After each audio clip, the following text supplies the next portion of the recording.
Today we have the opportunity to sit down with world-renowned and critically acclaimed art duo Gillie and Marc, who are contemporary artists, and they've been collaborating for the past 23 years. I have been drawing and painting since I was, 5 years old. It's been a part of my life from a very, very young age, and the same with Marc. And when we met in Hong Kong, we were both engaged at the time to different people. When we met in Hong Kong, we had an instant connection, and I think the fact that we were both artists and had exactly the same interests, and were able on the first night to talk for 12 hours non-stop, just made us realize that we were with the wrong other halves, and we've been creating art for the last 20 years together. 23 years, yeah, that's right. I think if you're only good at one thing, that's what you do. And with both of us, it wasn't as though it had to be art. It was that we weren't particularly good at anything else. so art became our lives. And then, as Gillie said, we met and we just talked about art. And we talked about ideas, and we talked about creativity. Never at that time thinking of ever working together as a team or a partnership. But love was kind of instant. We came back from New York about 15 years ago. We were living there for about 5 years.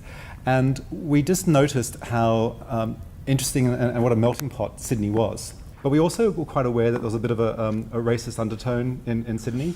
And there was sort of minorities that were being kind of isolated. And so we sat down and we thought it'd be wonderful to actually create some characters that would perhaps unite the community. We thought, what if we created two freaks? A freak would be a dog hybrid and perhaps a rabbit hybrid. And they're pretty different to any other human being alive.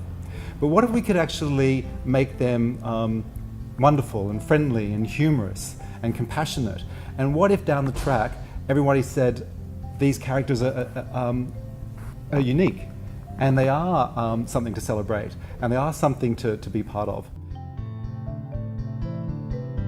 We were painting separately to begin with, and then over time we noticed that our styles became quite similar, and people were having trouble telling them apart. And I was going to Marc, I think you might be copying me, and Marc was saying to me, you're copying me. And then over time I was. And we were also becoming competitive with each other because we were painting together and exhibiting in the same shows. But obviously, if Marc was to sell more than me, we were beginning to feel uncomfortable with the whole situation. And we were entering competitions separately, and that was difficult because if I got in and Marc didn't, or vice versa, that's always sort of hard to swallow. So we decided in 2005 to paint John Conrad's, the Olympian swimmer, for the Archibald, and we decided to do it together for the first time and just see how that went. So that was when we began working next to each other on the same canvas. So I'm left-handed, Marc's right-handed. We both sit on either sides of the camera. We meet in the middle, we suddenly switch over, and that was the year we got into the Archibald. And since then, we've never looked back. We paint on every single canvas together. I come from a design background, Marc comes from an advertising background, so we're very idea-driven, and painting wasn't enough. So we wanted to keep exploring. So we began with the sculptures, and we started just with the steel sculptures to begin with, just the sort of one-dimensional ones, and then we started with our first fiberglass sculpture, and it was quite a slow process, but it was exciting. And then we realized you don't have to stick to one medium to, express yourself in art. We can do whatever we like. There's no boundaries.